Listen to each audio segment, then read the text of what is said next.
What is up, Premier Planet? This is current PPW official Danny Dixon here, and I am continuing the Hispanic Wrestlers You Should Know series. In this episode, we are going to be talking about Psicosis. Let's dive into it, shall we? Psicosis debuted in 1989. He was actually trained by Rey Mysterio Jr.'s uncle, which is a pretty cool fun fact because Rey Mysterio Jr. was one of Psicosis' biggest rivals throughout his career. They actually had over 500 matches together throughout Psicosis' career, which is crazy to think. Sometimes you need that Joker to your Batman, and clearly it was Rey Mysterio Jr. for Psicosis.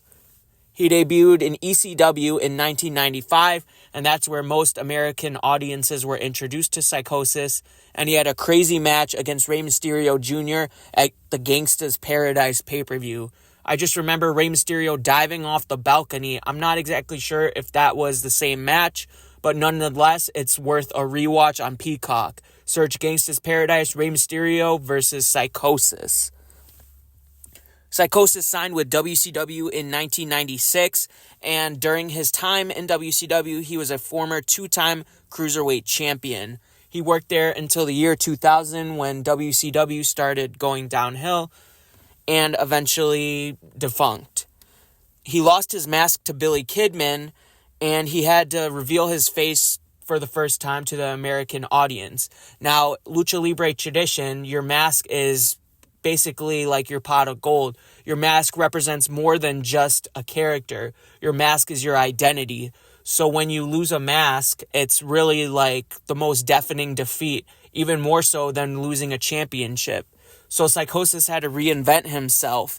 But as time went by, he ended up signing with WWE, albeit he wasn't under the mask. And he eventually joined Super Crazy and Juventud Guerrera in forming the Mexicools.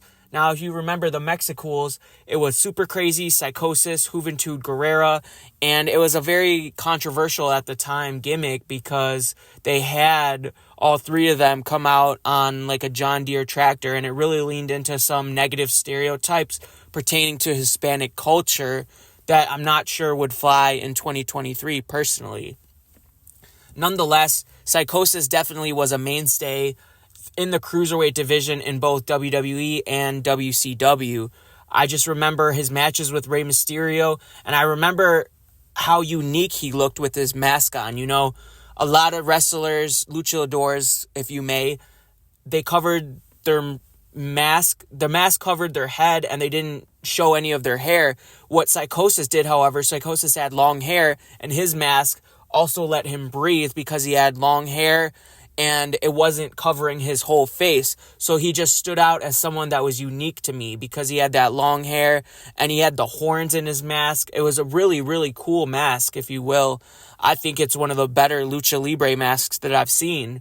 So Psicosis definitely goes down as a remembered cruiserweight, definitely from the WCW cruiserweight division, and I often find myself going back and watching some of the matches from WCW and when he was in the cruiserweight division. You know, a lot of people don't really talk about WCW Thunder, but a lot of guys in the cruiserweight division were mainstays on that show, and it's a lot of underrated gems that you could find throughout there. Simply just searching Psicosis WCW on YouTube, you could find a plethora of his matches, and obviously most people remember the compelling matches that he had with Rey Mysterio, and they remember the Mexicools stable.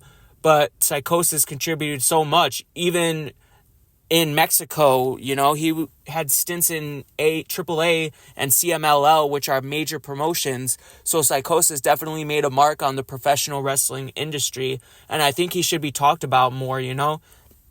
He's one of those guys that should be studied, you know, for anyone who wants to master the high-flying style or just wants to see some compelling matches, you know.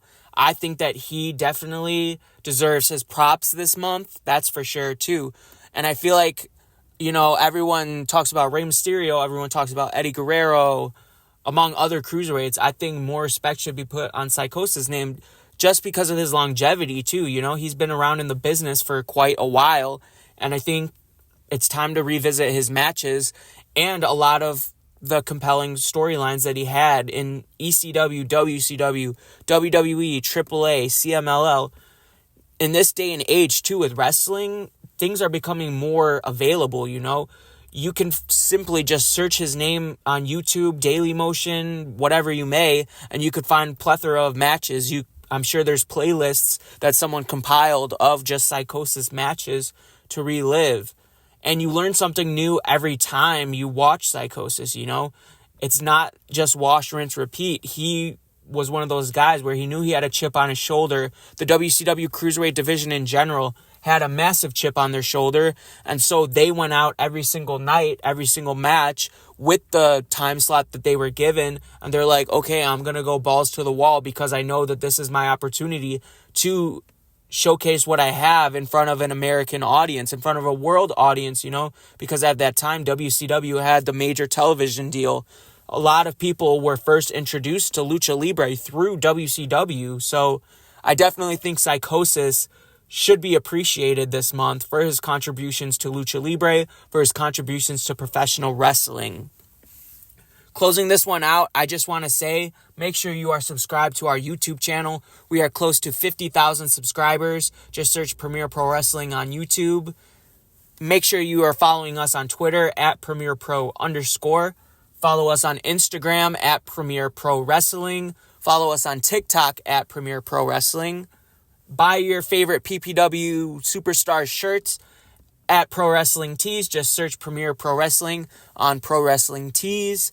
And most importantly, make sure you're subscribed to ppwlive.com, which is our new streaming service where you could find a back catalog of a bunch of matches from your favorite PPW wrestlers, as well as our weekly Friday F and Frenzy tapings every Friday night. And hey, if you're in the Woodstock, Chicagoland, southeastern Wisconsin area, make sure you check out PPW, you know. We have shows every Friday night, every Saturday night. It's a whole lot of fun. Make sure you check that out. Go to premierprowrestling.com and buy tickets for a future show. This is Danny Dixon signing out.